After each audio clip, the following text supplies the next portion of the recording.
जब हम 1976 में पंजाब गए थे, बिहार में बिजली का नामो निशान नहीं था, तो टीवी देखने को कहाँ मिलेगा। लेकिन पंजाब के हर दूर दराज इलाके में छत पर एंटीना लगा हुआ था। तो हम वहाँ के लोगों को पूछे ये क्या है, कल के बाबू शाम में बैठोगे, दिन में चलो, ऑफिस में चलोगे, लंच में चलोगे तो तुमको अब किसान बंधु आपको हम टीवी दिखलाएंगे। तो हमने जीवन में पहला बार टीवी पंजाब में 1976 में देखा था। मात्र एक ही व्यक्ति हमको अपने लाइफ में इस 70 साल के उम्र में मिला हिंदुस्तान में, उस व्यक्ति का नाम है doctor APJ Abdul Kalam. Launch के टाइम में हम दोनों एक साथ बैठ करके और देश में बढ़ती हुई आबादी को भरण पोषण के लिए उस पर बातचीत भी किए। उत्पादन करता है, खून को पसीना बना करके बहाता है बिहार के किसान, देश के किसान, और इस पर मौज मस्ती कर रहा है हिंदुस्तान के पूंजीपति, हिंदुस्तान के अफसरशाह, हिंदुस्तान के गणमान नौकरशाह। बलराम जाखड़ जब बोल रहा था हाउस में, तो विरोधी दल के कोई नेता कहा था, और बलराम जाखड़ बोल रहा था सूट और कोट पैंट पिन पर के, तो कहा था बात करते हो किसान का, पहने हो सूट और पैंट। तो बलराम जाखड़ ने कहा था क्या साहब आप भी किसान को अभी भी लंगोटी में देखना चाहते हैं, फटे हाल में देखना चाहते हैं? आप चाहते हैं जो किसान का बेटा लंगोटी पहने, गमछा पहने, क्या वो कोट पैंट नहीं पहन सकता है? पंजाब के जलंधर के किसान है, आपको आलू उगाने वाला किसान, उसको अपने हवाई जहाज है। भारत किसानों का देश है और बिहार किसानों का राज्य। इस बात से कोई इनकार नहीं कर सकता है कि बिहार की सबसे ज़्यादा खेती बर्बादी में चली जाती है। इसकी तमाम वजहें हैं। बाढ़ वजह है, सरकार की नाकामी वजह है, लेकिन जो सबसे दुरुस्त वजह है वो ये है कि यहाँ पर टेक्निक नहीं है। यहाँ के किसानों को ये नहीं पता है कि कैसे बुआई होगा और कैसे पैदावार बढ़ेगा। और हम अभी बैठे हैं फारबिसगंज के नरपतगंज इलाके में, और हमारे बगल में बैठे हैं विष्णु देव जी। इनका परिचय ये है कि इनको प्रतिभा देवी पाटिल, जो हमारी माननीय राष्ट्रपति थी, उनसे प्रोग्रेसिव फार्मर का अवार्ड मिल चुका है। इनका परिचय ये है कि इनको 3 बार लगातार कृषि पंडित से नवाजा गया है। इनका परिचय ये है कि पूरे देश में अगर 1 हेक्टेयर में कोई किसान इतना गेहूं उगाता है तो उससे 2 गुना ज़्यादा ये उगाने का मादा रखते हैं। इनका परिचय ये है कि 3 दशक तक लगातार इसकी मांग हुई थी कि उनको नेशनल लेवल पर सम्मानित किया जाए, लेकिन 3 दशक बाद 2011 में प्रतिभा देवी पाटिल ने इनको सम्मानित किया था। लेकिन इनके परिचय के अलावा इनका एक परिचय ये है कि ये पहले भी किसान थे, ये आज भी किसान है। ये कहते हैं कि सबसे ज़्यादा अन्न मैं अपने खेत से पैदा करता हूँ, और जब हमने पूछा कि जब आप पैदा करते हैं तो आपको देखकर लोग इसे अपनाते क्यों नहीं है, तो इन्होंने कहा कि मेहनत थोड़ा ज़्यादा है। बाकी भूमिका इतनी ही थी। अब इनसे बात करेंगे। विष्णु जी, पहला सवाल यही है कि मतलब आप क्या ऐसा रिसर्च कर दिए हैं जिस बात की चर्चा इतनी है, क्या खोज के निकाले हैं आप? सबसे बड़ी बात इसमें रिसर्च है जो पहले जो गेहूं की बुआई होती थी वो ब्रॉडकास्टिंग या छिटकावा विधि से छीट करके, और अभी भी ज़्यादातर किसान वैसा ही कर रहे हैं। हाँ। लेकिन हमने इसमें परिवर्तन किया और लगातार 30-40 वर्षों तक अपने खेत में इस खास करके पौधों से पौधों और कतार से कतार की दूरी पर मैंने शोध करते रहा। अच्छा। अंतिम क्षण में 2011 में हमको सफलता मिली, जब हमने पौधों से पौधों की दूरी 25 सेंटीमीटर और कतार से कतार 25 सेंटीमीटर की दूरी अगर अपने खेत में बनाया, तो हमारे 1 हेक्टेयर ज़मीन में 1.5 लाख प्लेसमेंट ऑफ सीड हुआ। जिस जगह हमने बुआई की वो 1.5 लाख हुआ, यानी 1 एकड़ में 64,000। और उसमें हमने दुनिया के नामचीन वैज्ञानिकों के एग्रोनॉमिस्ट को पढ़े, जैसे doctor Norman Borlaug, doctor NV Turbin, doctor Albert Howard, ऐसे महान कृषि वैज्ञानिकों की मैंने अध्ययन किया। अध्ययन के बाद उसमें एक पॉइंट लिखा हुआ था कि आवश्यक पोषक तत्वों की पौधों की कितनी मात्रा में कहाँ आवश्यकता होती है, किस अवस्था में आवश्यकता होती है। अगर उस अवस्था में अगर पौधों पर दिया जाए तो खेत की पैदावार करीब करीब 2 गुना से 4 गुना तक बढ़ाया जा सकता है, चाहे वो धान हो, गेहूं हो, मक्का हो, सब्जी हो या फल फूल हो, जो भी पैदावार है। तो मैंने उसको ये ज़मीन पर लगाया और उसमें हमने देखा जे लगाते समय आवश्यक मात्रा में मैंने nitrogen, phosphorus, potassium, zinc, boron, copper, manganese, molybdenum का उपयोग किया। और जब वो पौधा लगाने के 15 दिन के बाद हुआ तो मैंने हाथ से उसकी निकोनी की, निराई गुड़ाई का काम किया। और उसमें फिर हर पौधों के जड़ के पास सफिशिएंट अमाउंट ऑफ न्यूट्रिएंट, आवश्यक मात्रा में सल्फर कितना चाहिए, कैल्शियम कितना चाहिए, आयरन कितना चाहिए, बोरन कितना चाहिए, इसका प्रयोग मैंने जब किया तो मैंने देखा कि वो पौधा जब 30 से 35 दिन का हुआ, जहाँ गेहूं की एक पौधा थी वहाँ पर 30 से 40 कल्ला बन गया, जिसको अंग्रेजी में टिलर कहते हैं। और वो पौधा जब गेहूं फिर 45 दिन का हुआ तो फिर मैंने उसको खुरपी से निराई गुड़ाई किया और आवश्यकता अनुसार फिर उसमें हमने एक खाद आता है NPK 20-20-0-13, जिसमें नाइट्रोजन, फॉस्फोरस और सल्फर की मात्रा होती है। मैंने फिर उस NPK 20-20-0-13 को पौधों के जड़ के पास डाल करके 45 दिन के बाद फिर सिंचाई किया। तो जब वो गेहूं का पौधों का लाइफ 70 दिन का हो गया तो हर एक पौधा में 60 से 70 से 75 से 80 के कल्ला में बन गया। हमने डॉक्टर NB तुर्बीन के plant growing in the world की किताब को पढ़ा था। उसमें लिखा था जे टिलर में be improved but runner has died. माने गेहूं का कल्ला का विकास हो सकता है, लेकिन उसमें जो रनर होता है गेहूं से 30 से 35 दिन तक जो कल्ला बनाता है, जो बच्चा देता है या टिलर करता है, उसको टिलर करते हैं। और जब 45 दिन के बाद फिर उसमें टिलर होता है तो इट में बी कॉल्ड रनर, उसको रनर कहा जाता है। तो दुनिया के बड़े बड़े वैज्ञानिकों को सोच था जे रनर का विकास नहीं हो सकता है, लेकिन मैंने जब NPK 20-20-0-13 का 1 एकड़ में 1 बोरा का प्रयोग किया तो रनर में be improved and may be clear the year in the plant. माना जो रनर बना उसमें भी गेहूं की बाली की फ्रूटिंग हुई। अच्छा। तो मैंने इस तरह से देखा कि एक गेहूं के पौधा में हमको 60 स्वस्थ पौधा मिला और एक पौधा में गेहूं में जो बाली निकलता है उसको दोनों साइड में जो होता है उसको हिंदी में पंखुड़ी और अंग्रेजी में एक्सपिकलेट कहते हैं। जहां गेहूं में 12-13 पंखुड़ी 15 पंखुड़ी बनता था, हमारे गेहूं के खेत में इस बार भी हम लगाएंगे। 10 नवंबर के गेहूं का सोइंग करेंगे और अभी अक्टूबर का आज 26 तारीख 27 तारीख चल रहा है। तो उसमें देखिए हर में 22 से 24 स्पिकलेट बना। हमारे वैज्ञानिक का कहना है, कृषि वैज्ञानिकों का, जे एक स्पिकलेट में 2 से ज़्यादा दाना नहीं बनता है। अगर 15 अगर स्पिकलेट हुआ तो 15 दिना 30 दाना बनेगा।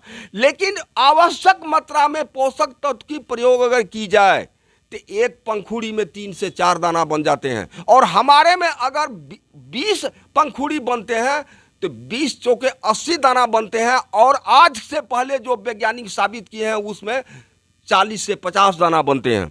उन्हों का कहना है, मैं एक बात किसान बंधुओं से और भारत के आम जनताओं से दुनिया के सामने रखना जा रहा हूं, जो हमारे कृषि पंडित घाघ बिहार से हुआ करते थे और उनकी एक उक्ति है, उन्नत बीज, समय पर बुआई, संतुलित उर्वरक और सिंचाई, पौधा संरक्षण पर रखें ख्याल, निश्चित रूप से हमारे किसान होंगे मालो माल।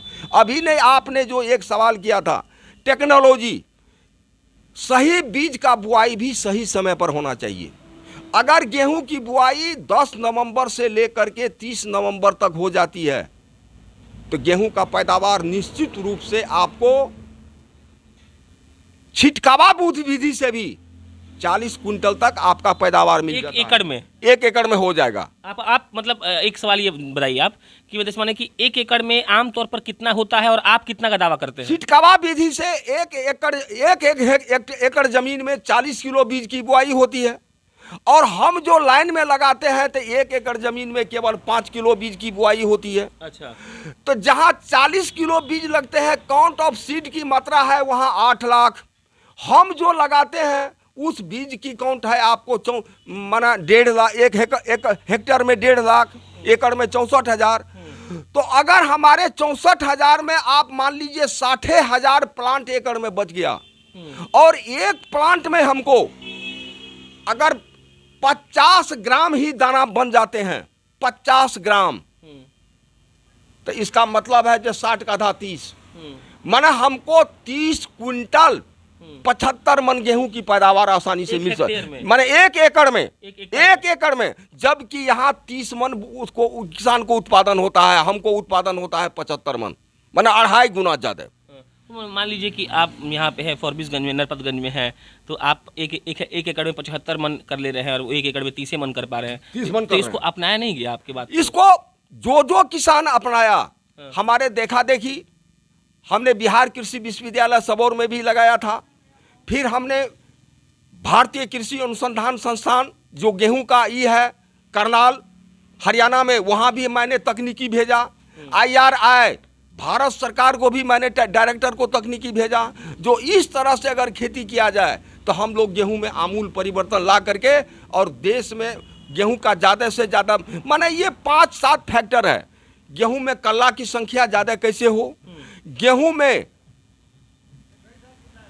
आपको पंखुड़ी की संख्या ज़्यादा कैसे हो, पंखुड़ी में दाने की संख्या ज़्यादा कैसे हो, दाने का वजन ज़्यादा से ज़्यादा कैसे हो, और quality of grain. Quality of grain का मतलब है जहां गेहूं में 9 से 10% प्रोटीन हुआ करते हैं, वहां गेहूं में कम से कम आपको 13 से 14% प्रोटीन होना चाहिए। इसको कहता है क्वालिटी ऑफ ग्रेन। जब हमारा गेहूं क्वालिटी होगा तब बाजार में ज़्यादा दाम में बिकेगा। तो इस तरह से अगर हमारे किसान समय पर बुआई करे, उचित मात्रा में पोषक तत्वों का प्रयोग करे, समय पर सिंचाई करे, समय पर आपको रोग और व्याधि का निवारण करे, समय समय पर निराई गुड़ाई करे, देख रेख करे, तो इस तरह से आप प्रत्येक गेहूं में, मक्का में, धान में हम 2.5 से 3 गुना, 4 गुना, 5 गुना पैदावार को बढ़ा सकते हैं। और ये बढ़ती हुई कारण आज हमारे देश की आबादी 1 अरब 35 करोड़ हो गया है। अगर आबादी पर हमारे कलाम साहब ने कहा था, हम जब काठमांडू एक इंटरनेशनल मीटिंग में गए थे, तो डॉक्टर युआंग लोंगपिंग, ये ग्रेट साइंटिस्ट ऑफ चाइना, चीन का महान कृषि वैज्ञानिक डॉक्टर युआंग लोंगपिंग ने कहा था कि grow more food campaign can not be successful without grow more less children campaign. अधिक अन्न उपजाओ आंदोलन दुनिया में तब तक सफल नहीं हो सकता जब तक कि कम बच्चा पैदा करो आंदोलन सफल नहीं होगा। लेकिन हम हिंदुस्तान के, बिहार के रहने वाले हैं, यहाँ हिंदू जाति के लोग रहते हैं, किसी देश में सिख जाति, ईसाई जाति के लोग रहते हैं, किसी देश में, दुनिया में 55-56 ऐसे कंट्री है जहां मुस्लिम बाहुल क्षेत्र कहलाता है। और मुस्लिम के इस्लाम धर्म में परिवार नियोजन उसके शरिया में, उसके कुरान में, उसके हदीस में लिखा हुआ नहीं है। वो परिवार कंट्रोल नहीं कर रहा है, परिवार नियोजन नहीं कर रहा है। इस तरह से देश की, दुनिया की बढ़ती हुई आबादी को हम तो कंट्रोल नहीं कर सकते, लेकिन खेत में पैदावार बढ़ा करके हम दुनिया को भोजन दे सकते हैं। हमारा यही सिद्धांत है, चाहे वो मुस्लिम कंट्री हो, ईसाई कंट्री हो, सिख कंट्री हो या हिंदू कंट्री हो, हमारा एक ही सिद्धांत है जो दुनिया में एक भी आदमी किसी भी परिवेश में, किसी भी परिस्थिति में दुनिया में भूखा न मरे, भूखा न रहे। आपका बात से हम पूरा सहमत है विष्णु जी, लेकिन हम ये जानना चाहते हैं कि जब आप सरकारों को लिखकर भेजे, क्योंकि मान लीजिए कि आप तो सिर्फ फॉरबिसगंज तक सीमित थे, हालांकि आपको बहुत पुरस्कार मिला है, लेकिन एक ये बहुत बड़ा सच है कि बहुत ऐसा लोग भारत का, बिहार का आपके बारे में नहीं जानता है। तो हम ये जानना चाहते हैं कि जब आप भेजते थे तो सरकार का क्या रिएक्शन होता था? क्या सरकार आपको बहुत सीरियसली लेती थी? क्या जो आप भेजते थे उसका उत्तर जल्दी से जल्दी आता था? क्या जब आप बाहर गए, सरकार से आपको पुरस्कार मिला, तो क्या आपको वहाँ उचित सम्मान मिला? और क्या आपने जब ये कहा कि आपका जो टेक्निक है आप पूरे भारत में फैलाना चाहते हैं, तो कैसा रिएक्शन था उन लोगों का? सबसे बड़ी बात है, जब ने हम शुरू से नीलम संजीवा रेड्डी से लेकर के और रामनाथ कोविंद तक, महामहिम राष्ट्रपति रामनाथ कोविंद तक अपने लाइफ में 80 से लेकर के 2020 तक 40 साल तक महामहिम राष्ट्रपति को चिट्ठी लिखते रहे, राज्यपाल को चिट्ठी लिखते रहे। लेकिन हमारा ये लिखी हुई चिट्ठी का हिंदुस्तान में मात्र एक मायका लाल था, महामहिम राष्ट्रपति डॉक्टर APJ अब्दुल कलाम, जो हमारे चिट्ठी को उन्होंने सीरियसली लिया, उसका जवाब भी हमको दिया और हमको राष्ट्रपति भवन में बुला करके लॉन्च के टाइम में हम दोनों एक साथ बैठ करके और देश में बढ़ती हुई आबादी को भरण पोषण के लिए उस पर बातचीत भी किए। केवल माननीय एक राष्ट्रपति था, उसका नाम था डॉक्टर APJ अब्दुल कलाम, उसके अलावा कोई नहीं बुलाया, कोई नहीं। फिर जब एक प्रोग्रेसिव फार्मर नेशनल अवार्ड का दिल्ली में चल रहा था, मैंने आपको पहले कहा, मैं यहाँ से लिखता था जिला कृषि पदाधिकारी को, जिला कृषि पदाधिकारी लिखते थे जिला पदाधिकारी महोदय को, जिला पदाधिकारी महोदय लिखते थे निर्देशक कृषि को, कृषि निर्देशक कृषि लिखते थे कृषि सचिव बिहार सरकार को, और बिहार सरकार कृषि सचिव इसको भेजते थे आपको दिल्ली। माने प्रक्रिया में इतना टाइम लगता था, जब तक अवार्ड होने का उस पर प्रक्रिया होने का था तब तक हमारा फाइल ऑफिस में मैंने किसी दराज में पड़ा रह जाता था, जिस पर काम नहीं होता था। मात्र एक ही व्यक्ति हमको अपने लाइफ में इस 70 साल के उम्र में मिला हिंदुस्तान में, उस व्यक्ति का नाम है डॉक्टर APJ अब्दुल कलाम, जिन्होंने हमारी बात को सीरियसली लिया।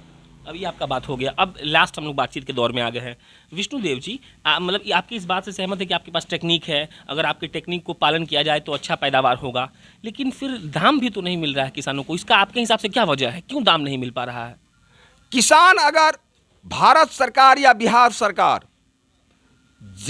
देश में, राज्य में, जिस राज्य में या जिस जिला में जहाँ पर जिस फसल की खेती होती है, कहीं मक्का की खेती होती, कहीं गेहूं की खेती होती, कहीं धान की खेती होती है, कहीं आलू की खेती होती है, कहीं आम का फल होता है, कहीं कटहल होता है, अगर उस एरिया को चयन करके और जहां जिस चीज़ का उत्पादन ज़्यादा हो रहा है उस पर आधारित अगर वहां उद्योग लगाया जाए, उसका टेक्निक को विकसित किया जाए, जैसे टमाटर को सॉस बनाना, आलू को चिप्स बनाना, मक्का को स्टार्च बनाना, गेहूं से आपको मैदा तैयार करना या आटा तैयार करना, चावल से राइस तैयार करना, इस तरह से अगर व्यवस्था करे सरकार तो निश्चित रूप से औद्योगिक क्षेत्र भी बनेगा, हमारे पलायन करने वाले मजदूर को रोजगार भी मिलेगा और किसान को ज़्यादा से ज़्यादा दाम मिलेगा। आज हमारे यहाँ जो मक्का की खेती होती है, इसका कुरकुरे या इसका जितना भी ये स्टार्च बनता है, आज तो लॉकडाउन लागू है, नहीं तो ये नेपाल जाता था, बांग्लादेश जाता था, पंजाब जाता था, आपको आंध्रा जाता था, गुजरात जाता था, यहीं के मक्का से सारा फैक्ट्री चल रहा है। यहीं से धान गुजरात को, आंध्र को, पंजाब को, नेपाल को जाता है, लेकिन हमारे यहाँ कोई फैक्ट्री नहीं है। कौन है दोषी इसका? इसका दोषी यहाँ के जो जनप्रतिनिधि हैं। हमने शुरू के दशक में, 70 के दशक में प्रताप सिंह कैरो से मिले थे। पंजाब के मुख्यमंत्री हुआ करते थे प्रताप सिंह कैरो। उनका था फैक्ट अबाउट पंजाब, और जब 1952 में पंडित जवाहरलाल नेहरू की सरकार बनी तो सभी राज्य के मुख्यमंत्रियों की एक बैठक बुलाई गई और उसका एस्टीमेट और प्लांट मांगा गया जो किस राज्य का कैसे विकास हो। तो उस आधार पर हमारे माननीय प्रधानमंत्री ने, मात्र हिंदुस्तान में एक मुख्यमंत्री था प्रताप सिंह कैरो, उन्होंने कह दिया कि हमारे एस्टीमेट के मुताबिक अगर हमको आप बजट दे देंगे तो मैं पंजाब का सर्वांगीण विकास करूंगा। और पंडित जवाहरलाल नेहरू के फर्स्ट 5 ईयर प्लान में 16,000 करोड़ का बजट था। 1952 में कितना का बजट था? 16,000 करोड़। उसमें से 10,000 करोड़ पंजाब को दिया गया। उस समय पंजाब और हरियाणा दोनों राज्य एक ही था। और आज आप पंजाब में देखेंगे, पंजाब में उद्योग का जाल बिछा हुआ है, पंजाब में रेलवे का जाल बिछा हुआ है। जब हम 1976 में पंजाब गए थे, बिहार में बिजली का नामो निशान नहीं था, तो टीवी देखने को कहाँ मिलेगा। लेकिन पंजाब के हर दूर दराज इलाके में छत पर एंटीना लगा हुआ था। तो हम वहाँ के लोगों को पूछे ये क्या है, कल के बाबू शाम में बैठोगे, दिन में चलो, ऑफिस में चलोगे, लंच में चलोगे तो तुमको अब किसान बंधु आपको हम टीवी दिखलाएंगे। तो हमने जीवन में पहला बार टीवी पंजाब में 1976 में देखा था, जब मैंने पंजाब एग्रीकल्चर यूनिवर्सिटी गया था टूर पर। तो उस समय भी हमने देखा, और आज वो पंजाब हिंदुस्तान का सबसे अग्रणी राज्यों में है, चाहे वो टेक्नोलॉजी में हो, चाहे वो हेल्थ टेक्नोलॉजी में हो, चाहे एग्रीकल्चर के टेक्नोलॉजी में हो, चाहे उद्योग के टेक्नोलॉजी में हो, जिस तरह की टेक्नोलॉजी हो उस सारे टेक्नोलॉजी में पंजाब हिंदुस्तान के और राज्य से आगे है। तो इसी तरह से आज भी बिहार में किसी की सरकार बने, हमको किसी से कोई, कबीर साहब की एक बानी है, कबीरा खड़ा बाजार में सबके चाहे खैर, ना काहू से दोस्ती ना काहू से बैर। हमको केवल बिहार का विकास चाहिए। कोई भी सरकार जो जन प्रतिनिधित्व करे, बिहार में उद्योग का जाल बिछावे, बिहार में उद्योग का जाल बिछा करके यहाँ के नौजवान बेरोजगार जो दिल्ली, पंजाब, हरियाणा या दुबई या कुवैत या कतर जाता है उसको, उसका पलायन को रोके। और आज किसानों को उत्पादन किए हुए, आज किसान के खेत में प्याज होता है तो उसका दाम होता है 20 रुपये किलो। आज किसान का प्याज चला गया कोल्ड स्टोरेज में तो दाम हो गया 100 रुपये किलो। आज आलू किसान के खेत में हो रहा है 5 रुपये किलो, आज स्टोरेज में चला गया उसका दाम हो गया 50 रुपये किलो।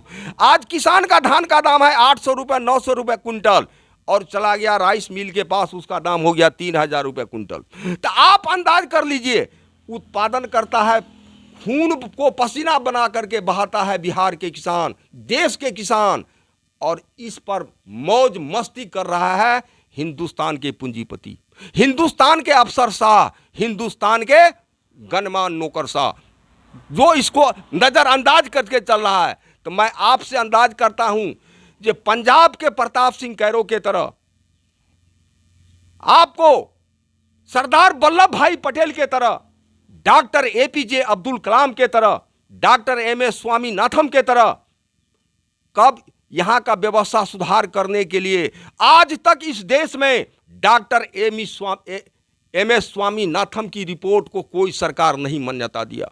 उन्होंने कहा था हमारी मान्यता को दीजिएगा तो किसान की बदहाली में सुधार आएगा और किसान के चेहरा पर मुस्कान आएगा। और किसान के एक सवाल को उन्होंने कहा था, अगर हमारी योजना को लागू करेंगे तो किसान आपको देश में लंगोटा में नहीं। बलराम जाखड़ जब बोल रहा था हाउस में, तो विरोधी दल के कोई नेता कहा था, और बलराम जाखड़ बोल रहा था सूट और कोट पैंट पिन पर के, तो कहा था बात करते हो किसान का, पहने हो सूट और पैंट।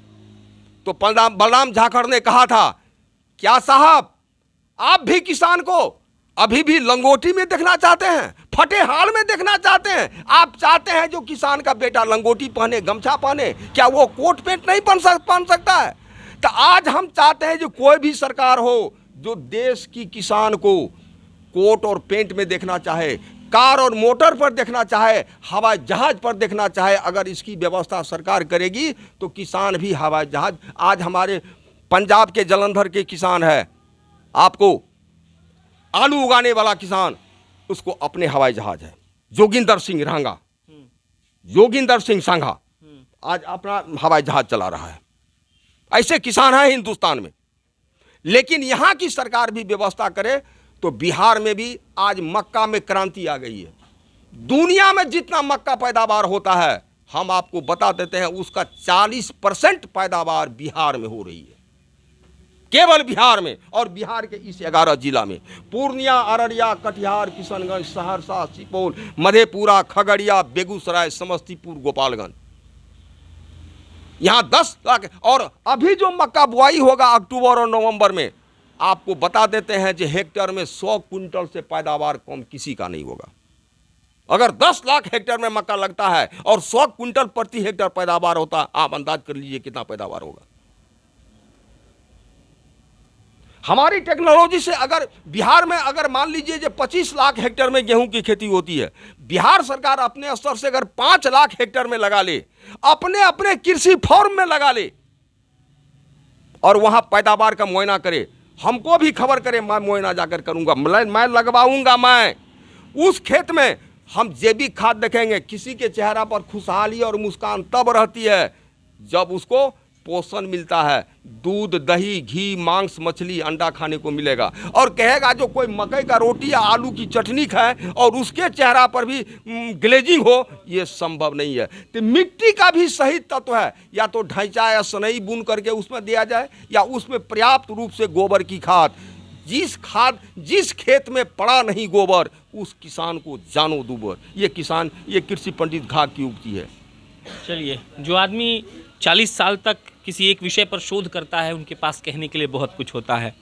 बाकी सरकारों से अनुरोध रहेगा, अगर आप तक ये वीडियो पहुँचे तो एक मौका इनको दिया जाए, क्योंकि जब इन्होंने शोध किया है, जब ये पुख्ता तौर पर ये कह रहे हैं कि मैं करके दिखा सकता हूँ, तो एक मौका देना चाहिए। बाकी आपसे मिलकर बहुत अच्छा लगा। मेरा नाम प्रशांत राय है। विष्णु जी बगल में बैठे हुए हैं, राष्ट्रपति से पुरस्कार प्राप्त है, लेकिन बिहार के लोग जानते नहीं है। कितनी शर्म की बात है, आप सोच लीजिएगा। कैमरे के पीछे अमन शर्मा है, आप जनता जंक्शन देख रहे थे। बहुत बहुत धन्यवाद।